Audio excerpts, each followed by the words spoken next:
The Freeze. Podcast. The Freeze. Podcast. The Freeze. Podcast.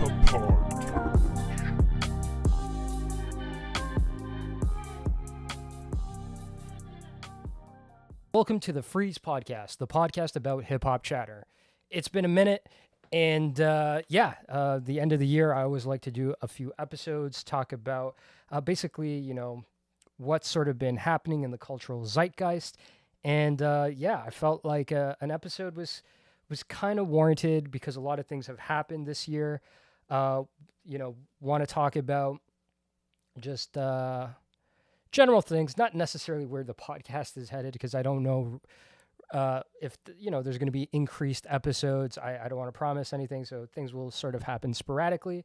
But yeah, things I want to talk about were like the Kendrick versus Drake beef revisited, the death of Slim Shady LP, Kendrick versus Lil Wayne, and what was the last thing? Oh yeah, the Diddy, and of course the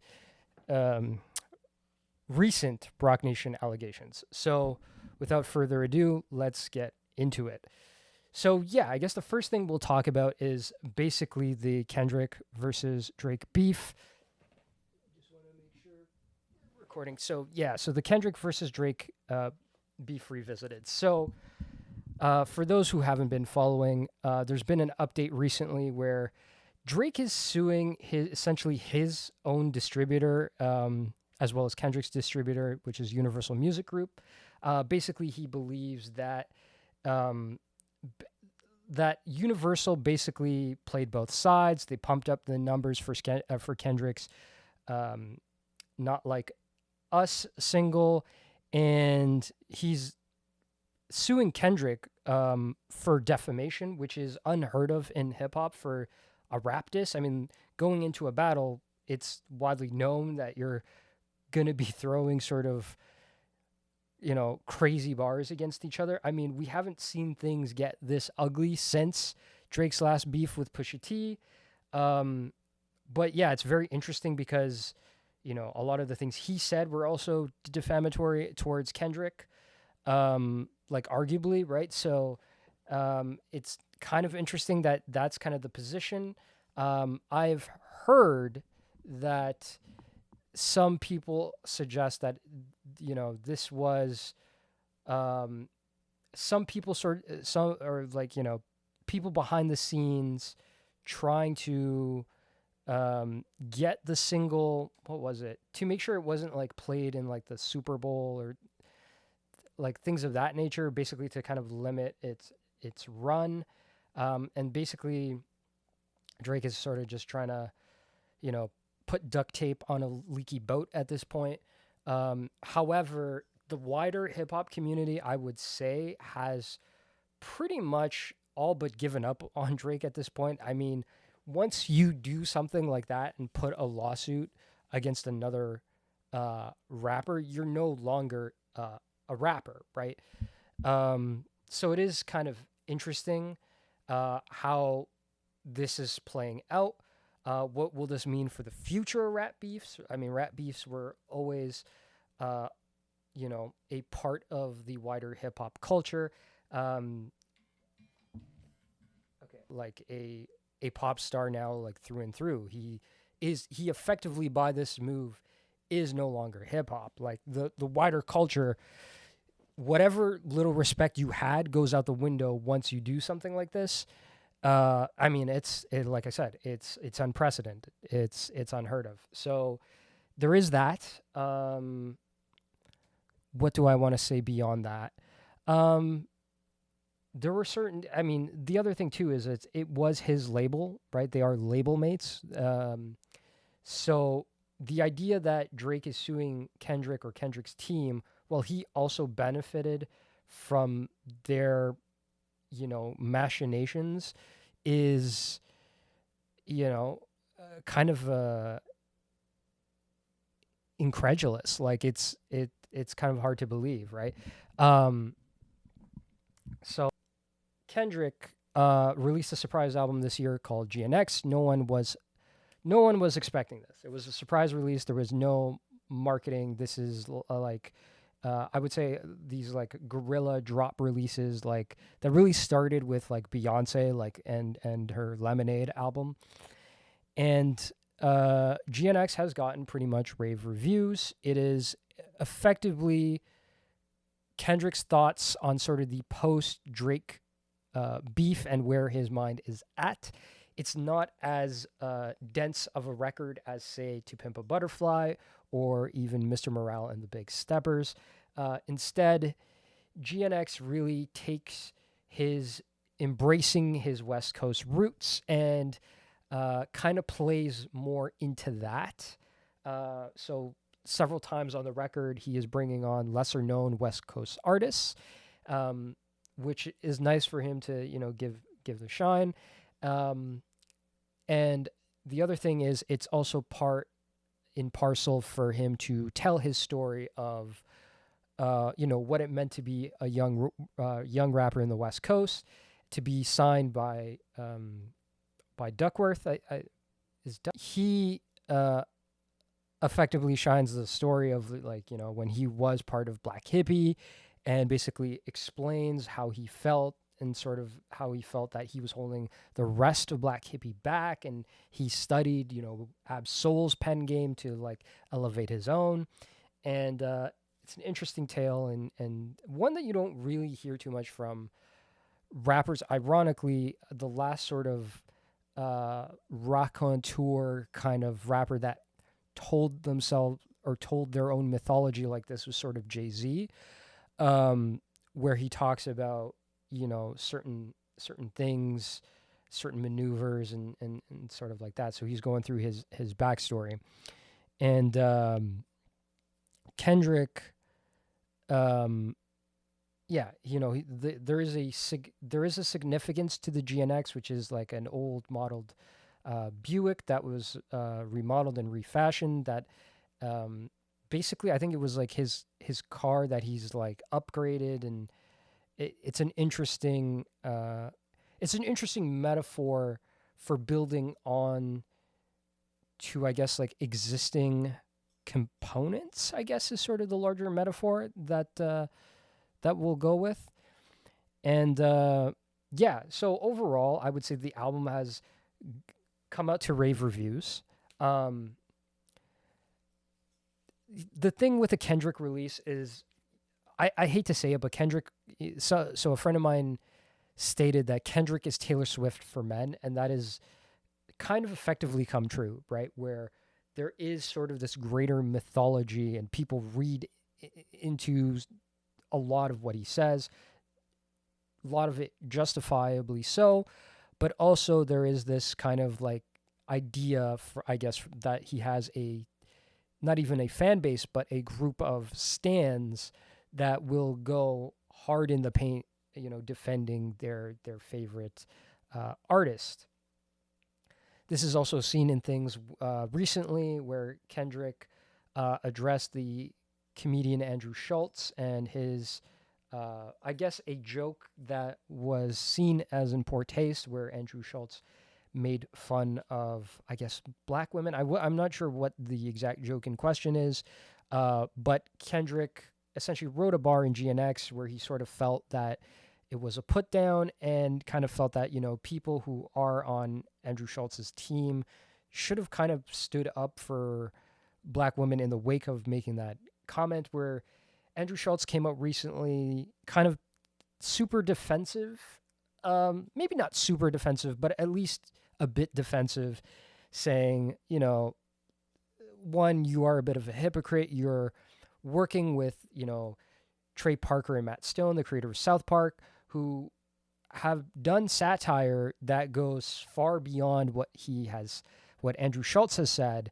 Like, you guys are working on a project together, so why is it okay for you to work with, these people who do, who really do a tremendous effort in satirizing the culture.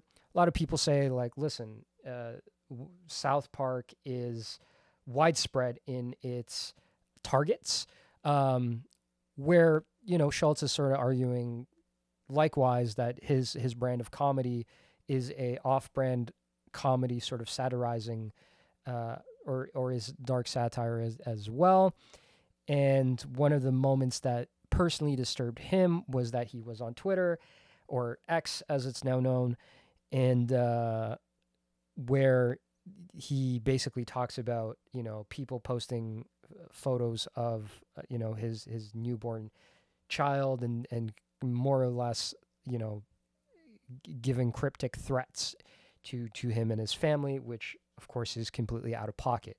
So that's been happening. Also with the GNX, I'm just going to check with GNX. On one of the early tracks, Kendrick Lamar mentions Lil Wayne being salty regarding Kendrick getting the Super Bowl halftime show. And this is pretty interesting because Kendrick Lamar is, of course, I would say pretty heavily influenced by Wayne. I would say Wayne is probably one of his main influences, particularly in how he uses his voice. Like Lil Wayne has these vocal inflections that are very unique, and Kendrick sort of brings his own brand of that. It's sort of like almost like an underrated part of his like artistic choices, or a lot of course is talked about his pen game, which of course is impeccable. But the other thing is Kendrick is an artist who isn't afraid to bend his voice or use his voice as an instrument, and isn't really afraid to be out there in that way. And again, like Lil Wayne was kind of I would say the first rapper to really kind of push that. So you kind of see a direct influence. So when he sees that Wayne is salty about that, he kind of talks about it, where he talks about kind of being, there's almost like a bitterness to it, where it's like, yeah, it's kind of funny how one of his heroes is now feeling, almost like threatened in a way by him just having this kind of moment in hip hop, where, like, of course, Lil Wayne had his legendary mixtape run with the Carter series, or not the Carter is the album. Oh my God, what are those mixtapes? There's the Trout, No Ceilings. Was it the Drought series? It might have been the Drought series. I don't know. For the life of me, I can't think of his mixtape. The name of his like most well known mixtapes, but it might be the Drought series. But I feel like there was like one other, the Dedication series. The Dedication series. There you go. So his legendary Dedication series run, which encompassed, which featured also No Ceilings and other adjacent mixtapes of that era, that established Wayne as one of the biggest and brightest hip hop stars of the early aughts. I'm trying to think where else am I going with this. So Wayne posted on Twitter upon hearing this lyric, kind of saying just, yo, please let me be. Like, I don't want to beef and this kind of thing. And a lot of people really found this laughable because, the Wayne of today is not the Wayne of the Dedication series, right? It's arguable that Lean kind of destroyed this man's vocal cords and so on, and he's kind of since recovered, but I mean, it's been real touch and go for a lot of projects in his sort of third act of his career. So we talked about the Wayne and Kendrick. So the other thing Kendrick brought up was Snoop Dogg kind of not supporting, but essentially Kendrick was irked that Snoop Dogg was didn't outright denounce Drake's use of the AI Snoop Dogg and Tupac track. Snoop Dogg, of course, knew Tupac, but him, you know, not coming out in public saying anything really about that track kind of almost seemed like, in Kendrick's eyes, from his perspective, seemed like a way of like even kind of like supporting Drake, which he kind of thought was, you know, not unforgivable, but definitely like in poor taste, given that, you know, the West Coast means a lot to Kendrick, and Snoop Dogg, of course, passed the torch to Kendrick, and yeah, it was sort of seen as this thing that was in poor taste. So GNX had a lot of drama that accompanied with it.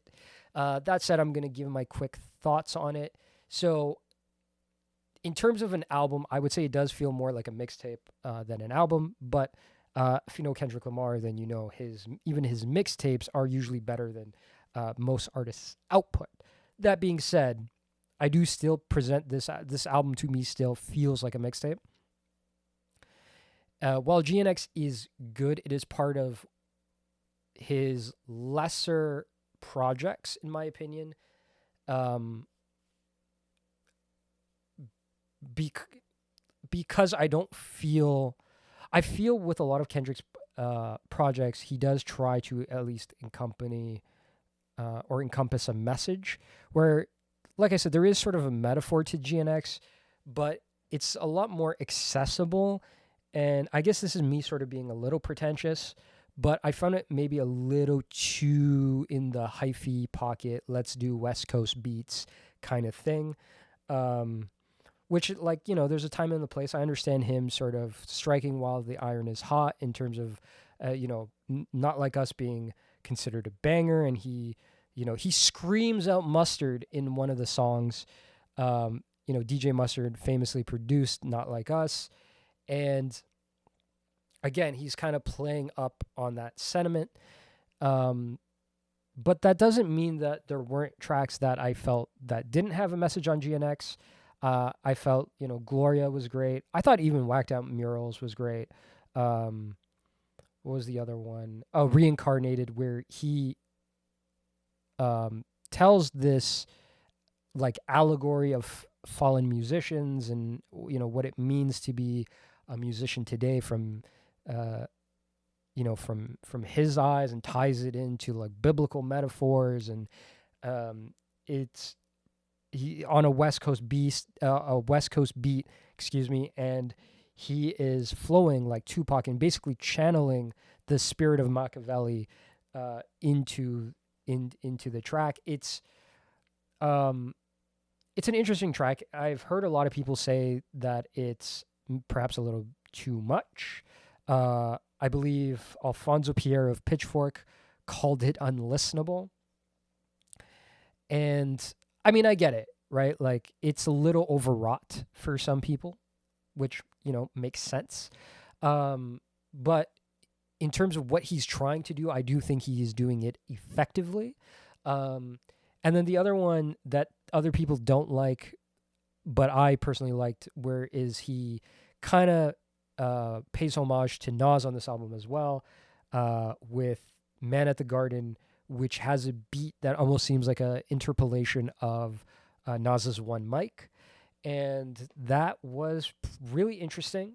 The way he tells that, the way he tells his feelings about that is very, for better or worse, it's very emotionally honest, right? And that, I think that's all we can sort of ask for an artist. And to be fair, that's why a lot of people liked Drake in the first place. That's why I personally like Drake when he initially came out, is because it felt like it was somebody being emotionally honest. They had a story to tell, and they were being honest with, you know, themselves at the time. I guess we can talk about Spotify Wrapped a little bit. Something I want to touch on. I'm not sure what exactly is happening at Spotify, but I did see Anthony Fantano, the Needle Drop, talk about this pretty extensively, where he covered Wraps, where he effectively was using his sort of coverage Spotify Wraps to talk about how Daniel Ek, the founder of Spotify, is pretty exploitative. Daniel Ek apparently is I believe he's a billionaire because it's stated that he's richer than Taylor Swift, who I believe is a billionaire herself now. And Daniel Ek is apparently richer than Taylor Swift, which is kind of surprising, but isn't really surprising. The Spotify model has been known to be pretty horrible for artists, paying, pennies essentially. And that's why a lot of modern artists have switched to promoting their music on Bandcamp. That is a lot more artist friendly.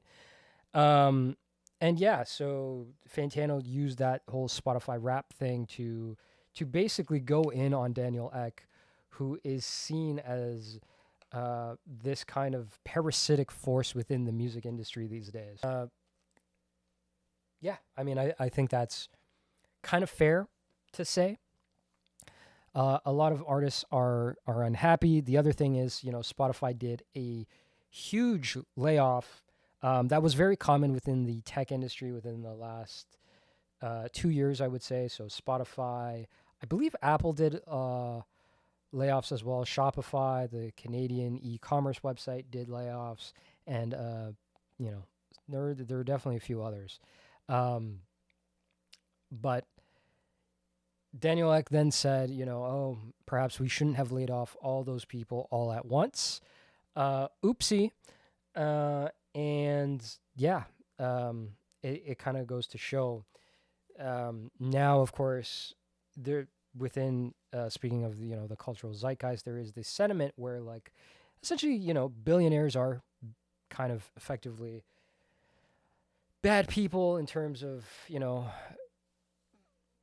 having that amount of wealth is kind of seen as immoral these days, especially with so much wealth inequality going on globally. It really, there is a moral argument that says that really you effectively can't be a good person holding that amount of wealth, especially when that wealth is built on the backs of working musicians who have time and time again have been exploited for the people behind this by the people behind the scenes. So it isn't the record exec in a suit these days. It's instead a tech bro who's investing in NFTs and whatnot, right? When touching on the Spotify Wrapped, just to bring it back to something a tad lighter, Spotify Wrapped, I've noticed, usually comes before December. Usually, I believe the date is November 23rd. The reason I know this is because Facebook has that whole memories thing, and it of course posted the last 2 years of Spotify Wraps. So the last 2 years has been coming out on the 23rd or the 29th. Spotify Wrap didn't really come out till December 3rd, which is very late for a Spotify Wrapped list. Arguably, if there had been more employees working on it, maybe it would have come out a bit sooner. Also, a lot of people have sort of been complaining about the quality of the Spotify Wrap this year. Wasn't really, it was very ho-hum. And yeah, I kind of felt that way about it. I know a lot of people are sort of now kind of jumping on that anti-Spotify train. It's kind of funny because I was always more of an Apple Music person, and I didn't switch to Spotify really out of my own volition. I just ended up on Spotify one day, and everyone was already using the platform, and it's okay, what can I do? Everyone's supporting this. It's not by me abstaining from this is really gonna help at this point. But I am happy to see that people are starting to kind of say Spotify isn't the greatest business model, and hopefully do support, either Apple Music or Bandcamp. I mean, if Bandcamp had, I do like Bandcamp, and I like how Bandcamp is for artists. I do feel maybe if they were a little better in terms of their UI. Maybe could be a little more mainstream, a little better for the average person average listener, average consumer. That's just my thoughts. But I always felt like Apple Music was a little more in touch with what the artists like in particular. But usually this was more of established artists. And yeah, I mean, on the flip side, you had SoundCloud that was kind of seen as the voice of independent artists, and that failed to make money and kind of crashed and burned. Last thing I'm going to talk about is probably albums of 2024 that I listened to that I thought were good. And I'm just going to sort of just kind of go through this like lightning quick. Lightning round. Okay, we'll talk about the Death of Slim Shady LP as well for a bit. It is close to my album of the year, I would say. And I want to talk about this because I wanted to make a video on it. That I like went back and forth like 2 or 3 times of like making a video about it. I wanted to do a whole podcast about it. But it just the timing of it just didn't work out properly. I think I brought this up on an episode I did. I talked with Tyler about potentially doing an episode on it with him as well, like we did for the Kendrick versus Drake beef, but the timing just didn't work out with our schedules, which is completely fine. Like I'm not, holding him to that. Like I've chosen to kind of continue the podcast without him for a while anyways, and that means kind of just doing it this way, kind of just doing these kind of sporadic episodes here and there. And I haven't really decided what this podcast ultimately is. But it is a way other than for me to sort of kind of voice my thoughts about music. Yeah. So anyways, going back to the Death of Slim Shady LP, I detested how some people in the media chose to review or critique this album. I thought a lot of people were unfair.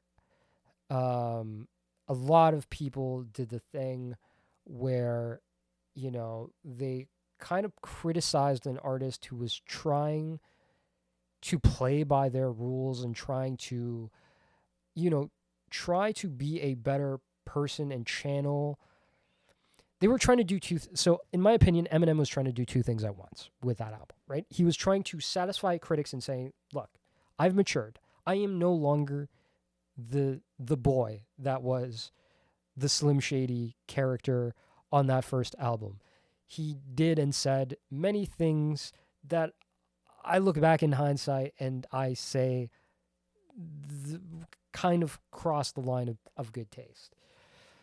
And on the other hand, he realizes that those people who supported that first album effectively built his career, right? I mean, Eminem has been one of the most self-aware artists of all time, right? Like, he knows he was doing satire, right? Like, a lot of people have tried to do what Eminem did and failed because they didn't understand how to tackle that whole idea where he very intimately understood, which is why I always liked Eminem.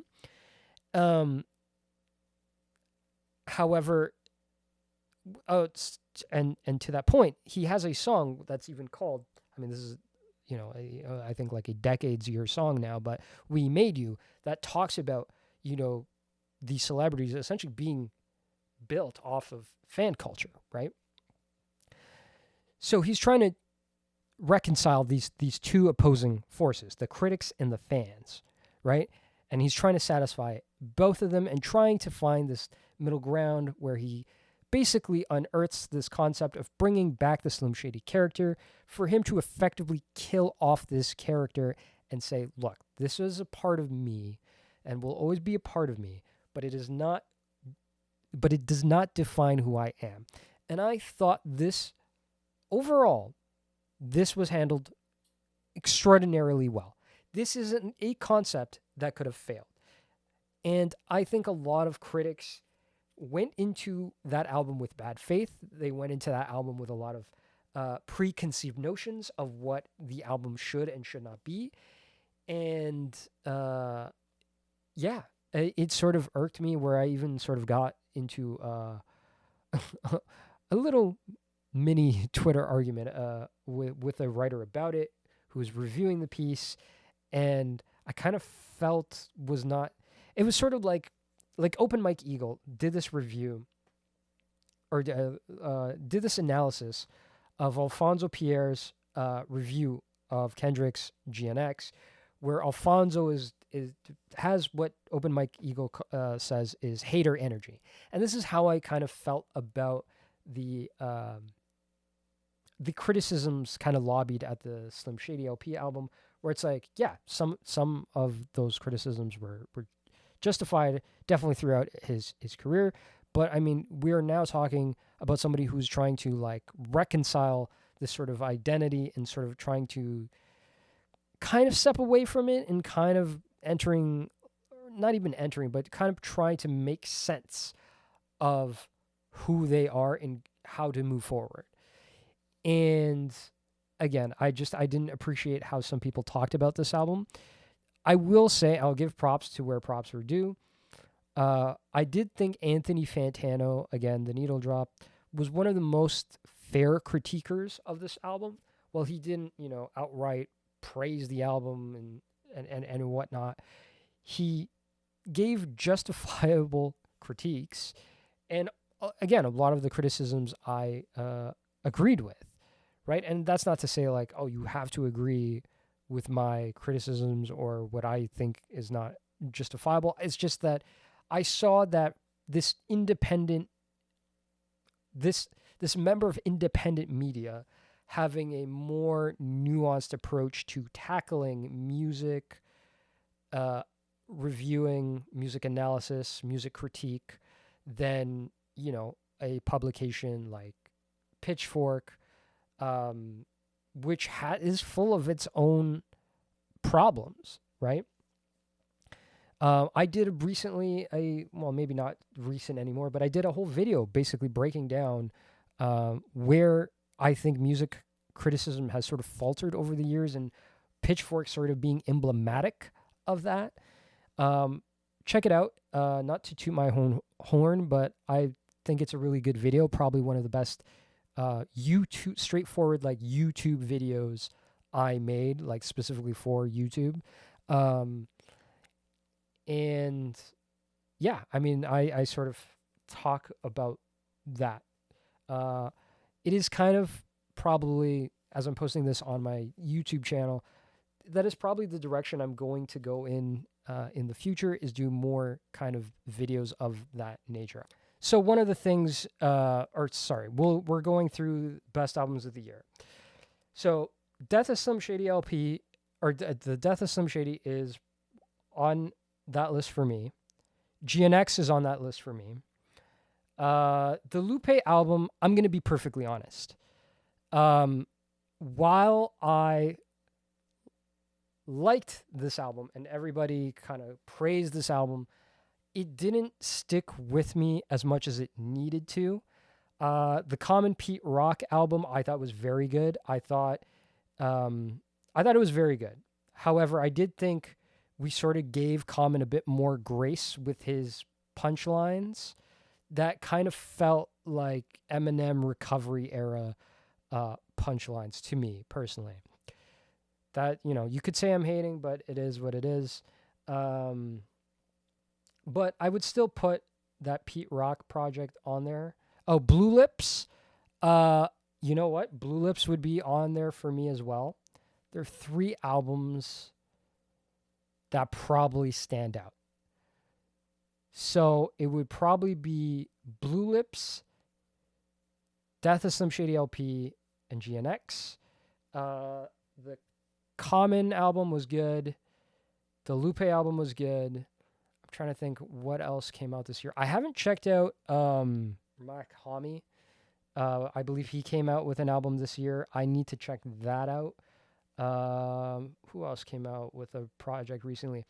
This is not hip hop related, but I guess I'll talk about the Linkin Park album because that is new metal and adjacent to rap. So the Linkin Park album and the Cure album came out. Okay, I love the Cure. I did not enjoy that album. It is a bit of a slog for me. I know a lot of people love that album. I don't know what I expected out of a modern Cure album, and yes, I know the Cure are supposed to be sad, but it was just so depressing. I like depressing music. I like sad music, but it was so like mournful. Like it almost felt like that, like David Bowie's last album, Black Star, but like sadder.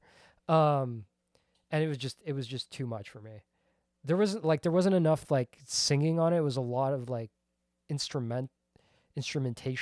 So like I don't know, maybe I'll go back to that album like in a few years and love that album, but it didn't hit for me.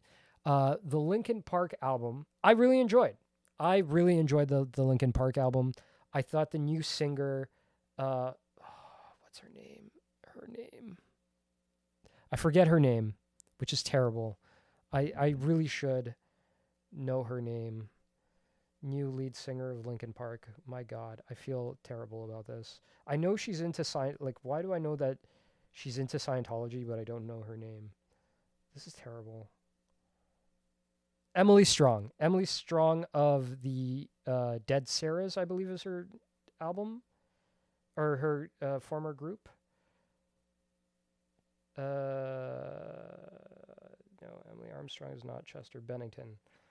Okay, that's India Today. Okay. Emily Strong. Okay. Emily Strong. Okay. Emily Marcia Strong is an American singer, the co-founder of Dead Sarah. She joined Linkin Park as the band's new lead vocalist in September 2024. So the single came out, I believe it was Heavy Was the Crown, came out, which was very good. And then there was a second single that came out for the album From Zero, which is a reference apparently to Linkin Park's original name. They were going to initially be called From Zero. So I thought that was an interesting kind of throwback from history and kind of also makes sense as a band kind of restructuring and thinking over where do we go from here, building from zero, from the ground up, right? So overall, I liked the album. I thought it had some great songs. I was really impressed. I thought I was gonna not like that album. She was great. Honestly, her singing was on point. Her vocal inflections, like when she was like growling and stuff, that was cool. And she's like hitting, kind of some interesting pockets and stuff. I don't want to compare her to Chester Bennington, but I do think going also with a female singer was a smart choice because it feels less that they're trying to replace Chester and more like they're just going in a new direction, which I like, but she still fits the overall vibe of Linkin Park. My actual complaint, believe it or not, about this album is Mike Shinoda's rapping. And this is how I tie this back. Like, Mike Shinoda is not a bad rapper. Obviously, doing the Fort Minor project, I was a huge fan of that project when it came out. But Mike Shinoda, who is one of the creative forces of Linkin Park, don't get me wrong, I just think his rapping ability left a lot to be desired. Where like his singing and like backing vocals or whatever on this album were pretty good. Where like his rapping was just kind of lackluster. Where it's like, I know he can do better. I mean, I get it, right? He's doing like new metal. It's not like that's not exactly the point. It's the rapping's got to complement overall the music. But I kind of felt like there's one song in particular that kind of leans into the rapping where I was just like, this is a little too basic for what Mike is capable of doing. From a production standpoint, I think it was pretty good. Um, yeah, I didn't hate it. I probably would put it above the Cure album. Um, Probably one of the better albums I listened to this year, if I'm being 100% honest. So let me see if I can find. Oh, there is an album I didn't listen to that I probably should. Is the Tyler the Creator album? Came out 2024.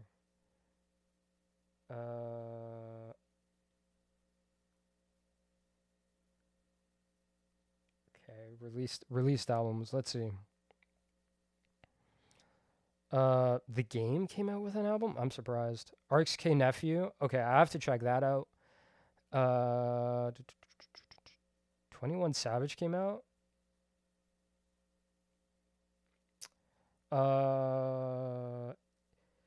Kid Cudi came out with Insano this year. Interesting.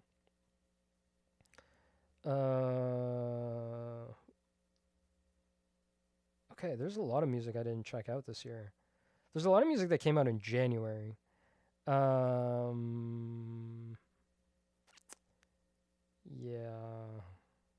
Wow, Bones came out with 2 projects this year. Okay.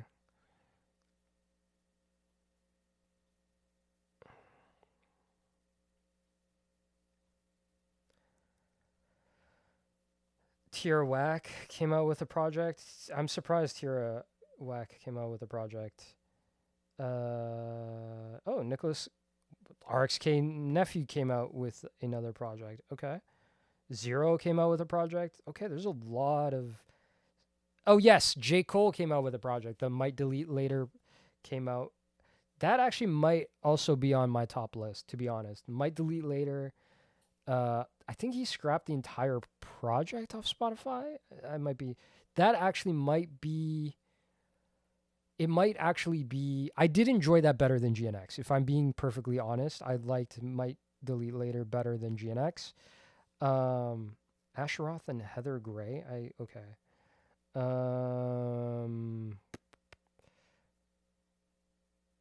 Let's see. We're only into May here.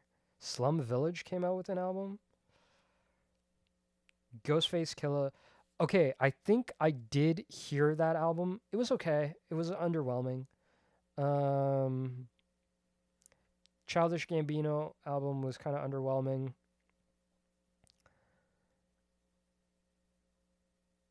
Vince Staples. I probably should check out this album. Okay. Ski Mask, the Slump God. I need to check that one out. Yellow Wolf came out. Rob Banks. RJD2 came out with another project? Okay. Suicide Boys came out with a project. Okay. Crazy Bone came out this year. Damn, I'm going to have to go through some of these. Okay.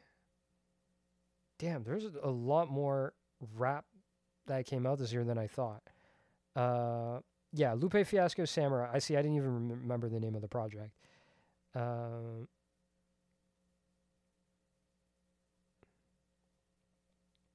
Stally put out a project. Okay. Juicy J and Xavier Wolf. Yeah.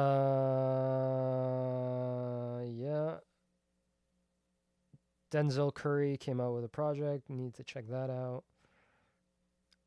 Snake Hips and Earth Gang. Damn, RXK Nephew came out with a lot of projects. JPEG Mafia. I heard the JPEG Mafia project. Wasn't a huge fan of that. Logic came out with a project. I think I heard of that.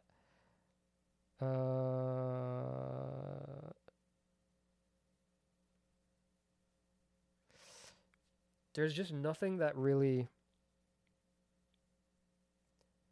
like, other than the few big projects, nothing that made me really excited.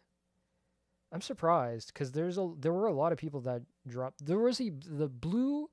Okay, so Blue dropped a project that a lot of people loved that I felt like was like another like West Coast kind of album where I was just like, yeah, this isn't for me. But apparently he did a project. He did another project with Exile, and of course, and Below the Heavens is like one of the best hip hop albums of that era. So I may have to check that out. They did another posthumous Lil Peep release. Okay. Mustafa.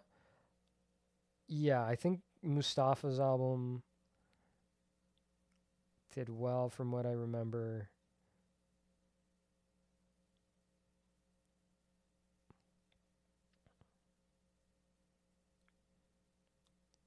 West Side Gun, Freddie Gibbs. Eternal Ataki 2 came out this year. What the hell? Is that real? Didn't this... Okay. Didn't Eternal...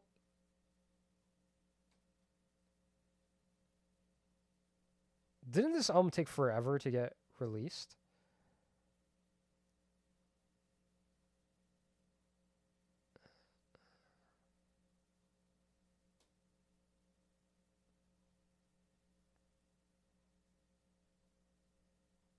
Okay.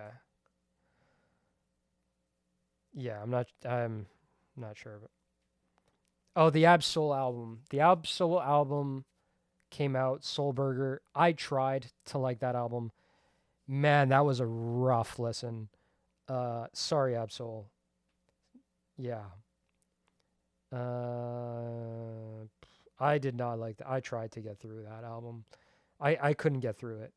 Marlon Craft came out this year. Freddie Dredd. Shout out to Canadian rapper Freddie Dredd from Oshawa. I've liked everything I've heard from him so far. I'll be checking that out.